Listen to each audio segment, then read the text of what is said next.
don't care too much about being good at one particular thing because I feel like I'm good at a lot of stuff, and you're one of these good at everything people. Mm-hmm. So, but it seems they're good at everything. You know what I'm not good at, and Mike can attest to this, telling the difference between different defensive fronts as I was trying to teach myself.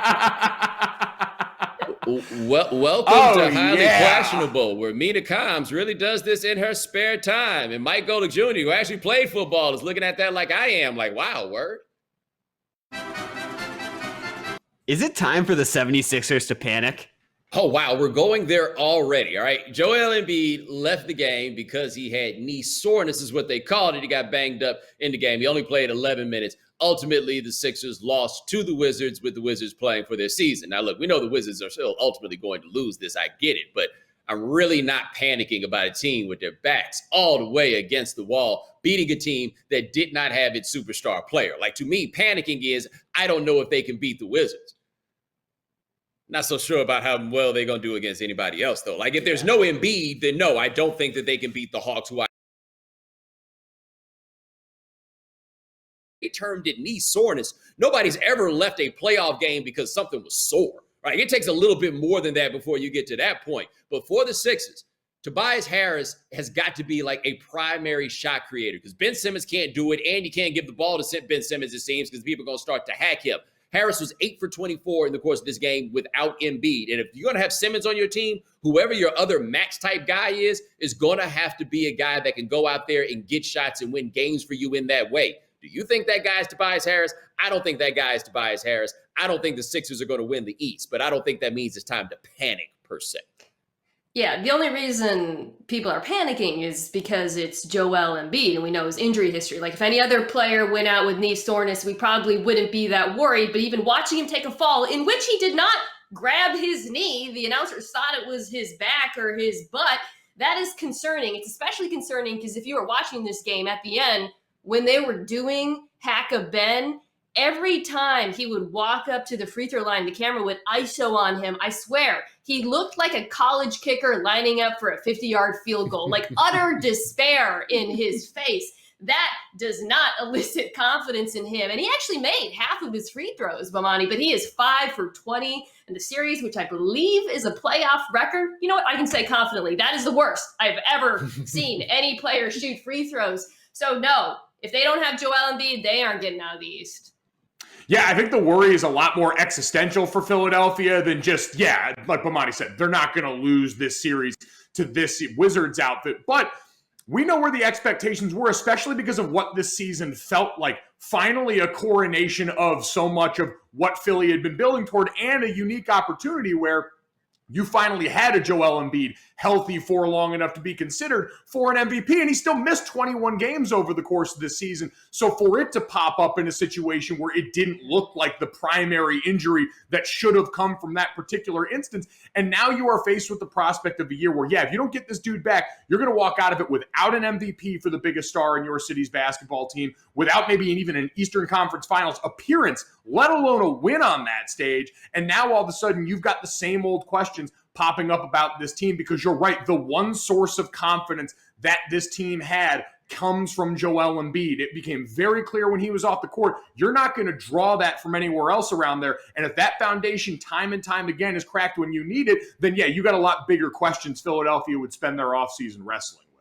Oh, okay. I see what happened here. I realize why I don't think it's cause for panic for the Sixers, because I never thought they were going to win the damn East anyway. I always thought that was a little bit of a ridiculous thought, because the thing about the playoffs is your weaknesses become center stage. No matter who it is that you are, what you can't do becomes just as important as what you can. And that's why when Doc Rivers, I get why he's got to so fervently defend Ben Simmons, right? Try to boost up his confidence and everything else. But the things he can't do are really, really important, and they're going to matter more and more with each passing game. And if he's a dude that you can't count on to even shoot free throws, let alone shoot something outside of 5 feet, y'all aren't winning a championship, man. That's just a non-starter. So my husband is not a basketball fan, but he kind of wandered downstairs during this game, was watching at the end, and he saw Ben Simmons and the panic I described as he was kind of walking up to shoot free throws. And he's like, so that guy, he just can't shoot. And I'm like, yeah, not really. And he's like, but you were saying he's one of the best players in the NBA and he can't shoot baskets? And I was like, you should be on TV, not me. Yeah, why do people act like that's not, like, why do people act like that's not weird? It's so strange. It's really weird. He can't shoot baskets. It won't even try. Is it fair to expect LeBron to single-handedly beat the Suns tonight if AD can't go? It is a hot take Tuesday here on Highly Questionable. Anthony Davis strained his left groin in Game 4 against the Suns. It is unlikely at this time that he is going to play in Game 5 tonight. Now, can LeBron do one of those LeBron things, right? He probably can. He really hasn't been asked to do that in quite a long time in a way that was like truly consequential. But yeah, and I'm assuming that he can because he's always been able to. But it is a lot to ask, especially from the guy who told us he might never be 100% again. Like, I don't know what exactly the situation is with the ankle right now. I don't know what they've done to treat it. I don't know what they do to get him going by from day to day. But again, this is not a roster built to win with one superstar. This is a roster built to win with two of them. If they don't have Anthony Davis, if they don't get enough from LeBron to win it by himself, that's not a reflection of LeBron. This is just totally different than what they're built to do. It is, but fair was in the question. I always say fair is a place where they judge pigs. Like this LeBron freaking James. There's no fair around these parts. So we get a situation where, yeah, exactly what Bomani described is what's expected here. And I saw this. Kyle Sopp was a great researcher for us here at ESPN, said with no AD tonight, LeBron James for his career when taking 25 shots in the playoff averages 36.8 points, 10 rebounds, and 7.5 assists. And in the non-Golden State division of the postseason, his teams won 14 of 15 games. So, yeah, he can muster this. He's got the power to do this. And I think it's understandable to expect it because if we are to believe, yeah, the long-term success for this Lakers team is still possible in the playoffs, that all hinges on Anthony Davis. But to win this one game potentially against the Suns, with the way that Marc Gasol is shooting, the way some of these parts you can space around LeBron work, I think you can still play to the strengths we've seen from him at times. It's really going to be a minutes thing. Can LeBron physically stomach playing potentially 40-plus minutes for this one game, betting that, yeah, we can get AD back when it matters and I can throttle this thing down until we get deeper if that's the case. You mentioned Marc Gasol. I kind of think he's the key to all of this. Like with him, this Lakers team has actually been pretty good when him and LeBron are on the floor. When it's Drummond, they are extremely bad. And the fact that I'm even drawing that distinction to Bo's point is revealing of how this team is built, which is not particularly well, at least compared to some of these other playoff teams. Bo, you also mentioned LeBron's statement that he was never going to be 100% again. And when he said that, we kind of hand waved it as LeBron controlling the storyline and setting narratives as LeBron is wont to do. But watching him over the last couple of months, I kind of believe him, at least this year. Like he hasn't scored over 30 points since he's come back from injury. Statistically, this playoff series versus Phoenix is his worst series in a decade. So part of me thinks that LeBron, maybe he's managing his own workload, but he also might not be 100% this year, and he might need his teammates to come through for him. The other part of me has watched NBA basketball the last 15 years and knows it's LeBron James. He's probably going to flip a switch and go for 40. Yeah, by the way, are they like afraid they're going to lose Andre Drummond? Because at some point I can see a situation where they need him, but right. I believe Frank Vogel can count, right? Like, do you believe Frank Vogel can count? I think we all believe Frank Vogel can count. And if you can count, the count don't be looking good when Andre Drummond is out there for them, right? I mean, he sees, right? By the way, Mike, the little folksy aphorism about fair is where you judge pigs. I just want to remind viewers at home, like they might be looking at Mike and thinking, oh, that must be something you learned growing up. He is from Connecticut. Have you even been to a fair? Yeah, that's exactly what I was about to say. Everybody I know that uses that phrase has one thing in common. They've never been to a fair. Can confirm, but I do own overalls. Should Patrick Mahomes really want Aaron Rodgers in the AFC West? All right, so while we're waiting on this Aaron Rodgers thing to play out, we've heard he'd like to be somewhere more toward the West, and Denver seems like an obvious landing place because, come on, Drew Lock, you know what's up. Anyway, Patrick Mahomes is having his golf tournament in Hawaii for his foundation, 15 and the Mahomies. And that's not even the most ridiculous thing he said. The most ridiculous thing he said was that he would like Aaron Rodgers to be in the division because he wants the challenge of playing in a division with Aaron Rodgers, which sounds really cool. And I understand wanting to push yourself to be the best that you can. But son, there is money on the line when we are talking about these things. And if that's how you feel, you guys need to do some kind of superstars type of competition in the offseason where you do like a decathlon and run around and jump and do stuff and have some kind of competition. But you don't want to have to deal with them twice a year, right? Like maybe once because you guys are both so famous. Twice? Oh, no. That's hustling backwards.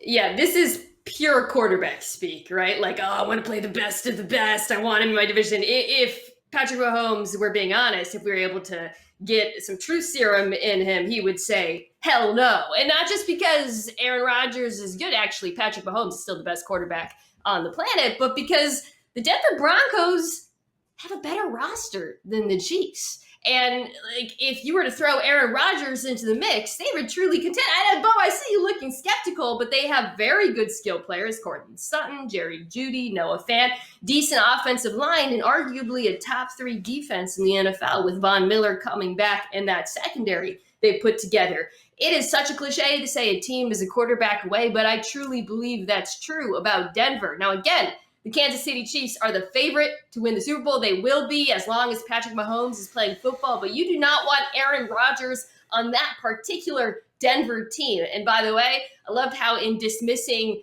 Drew Lock, you totally didn't acknowledge Teddy Bridgewater's presence on that roster, which, I forgot he played for them. Bo, I don't think you're going to be the only one that does that between now and when we start training camp. So I think there's understanding there. The most overrated thing in all of sports is this idea of wanting to beat the best. Because let me tell you a little something about wanting to beat the best. Because I remember sitting here in the fall of 2012 watching in minutes apart, number 1 ranked Kansas State lose to a dog bleep Baylor team, and number 2 ranked Oregon lose on a last-second field goal to Stanford. And everyone's sitting there celebrating because we were ranked number 3 in the country at Notre Dame, and we were going to go to number 1, and I was sitting there going, man, it'd have been a lot easier to just go ahead and beat Colin Klein and that Kansas State team than whatever the hell we're about to try and do with Bama here. So beating the best, overrated. Championship rings, properly rated. And I'll put this in terms that some other people can understand. I know some of you know this. Mina Kimes, she is a beast at these crossword puzzles. She be on the Instagram. She beat the Saturdays. She beat the Sundays. I don't look at that thing after Wednesday. Because why? I'm not looking for a challenge. I'm just trying to pass some time. Up next on HQ. Yeah. for a reason. Yeah, the reason Mina got her hands over her face, though, is we had to re-record this because of the issues, and she wanted to spring it on us before she knew what the clip was about how the dude was Korean because she wanted to put on for the crib, only to then ultimately find out, that he had run into a wall, and poor Lenny got to come sit in her lap now because she's so traumatized over how it went. Do you question if Rob Refsnyder should go back to playing in the infield? All right, so you guys know, I like to point out things like Dante DiVincenzo. I call him White Dante because it's Dante with an O. You know what I mean? It's kind of backwards. Rob Refsnyder, Korean-American baseball hero. Let's get a look at what's going on with him. Now, he normally plays in the infield, but he's hitting well, so they wanted to get him some more ABs, put him in the outfield, and they got fences out there, dog. There he is. Oh, God, the warning track. Yeah. For a reason. Yeah, the reason Mina got her hands over her face, though, is we had to re-record this because of the issues, and she wanted to spring it on us before she knew what the clip was about how the dude was Korean because she wanted to put on for the crib, only to then ultimately find out, that he had run into a wall, and poor Lenny got to come sit in her lap now because she's so traumatized over how it went. I was going to say, you see what this is, a blatant ploy to use Lenny to distract from her fact falling flat, or I should say running straight into a fence. Mina, do you have a voice for Lenny? I always forget. Oh, I mean, you do have a voice, but you never use it in the podcast anymore. Can we get it one time with a take on this video? Bomani, I know you like me. I know you love it when I make cameos on the show. You find it very amusing. He looks just as amused as me. We're in the same place. Do you question if this is the most intimidating kangaroo you've ever seen? All right, so back in the day when I used to do this television show, we had this. It was Rocky. He was a swole kangaroo. Let's get a look at Rocky the swole kangaroo. Yeah. Oh, He's swole. oh, God. A little too swole. Yeah. Diesel. Oh, what? Is he flexing? Nah, he was trying to wipe. He's doing whatever he damn well pleases. That's what he's doing. Now we got a new kangaroo in Texas, even though last time I checked, kangaroos were only in Australia. But whoa, yeah, that's a swole kangaroo. A little top heavy.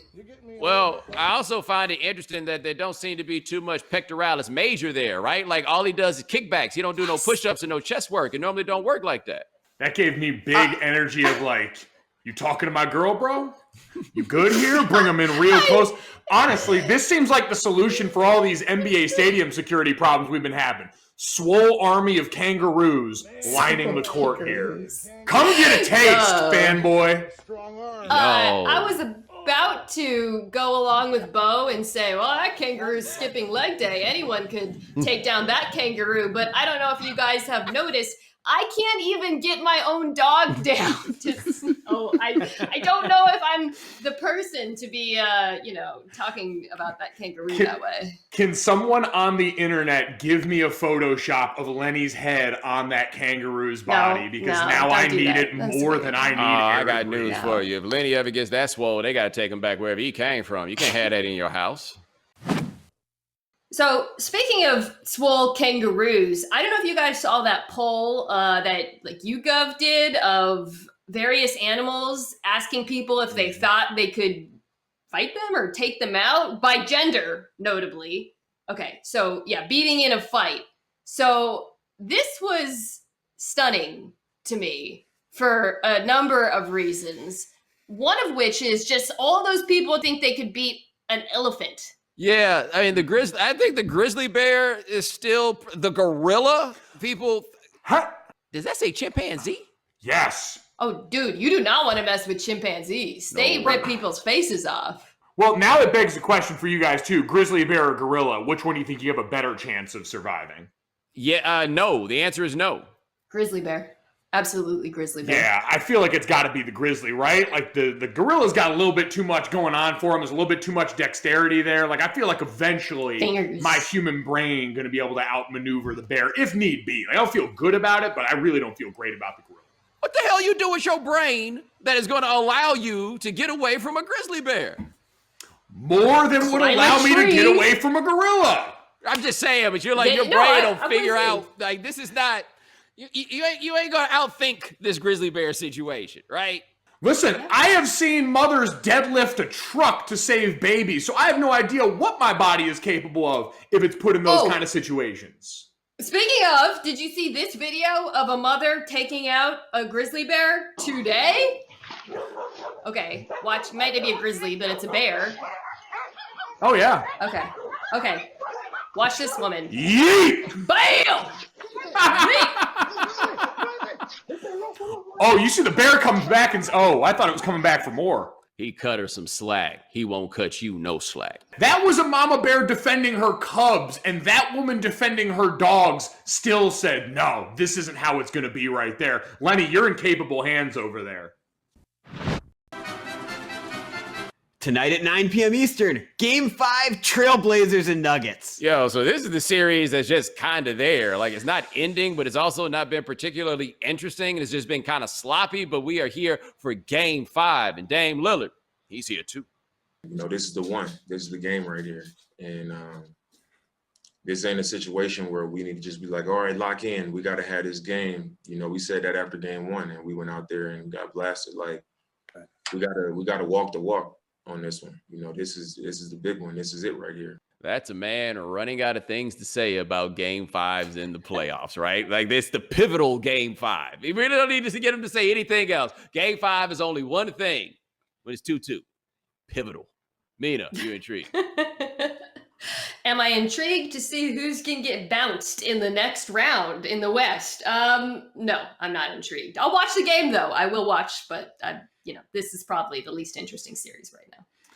I'll watch through one bloodshot eye like I watched the rest of these late games here. And I thought about saying something slick about Damian Lillard, and then I remembered how Damian Lillard gets down on the internet. So Damian Lillard, big fan, good luck in Game 5. It is pivotal, and I am excited to watch your skills and ability.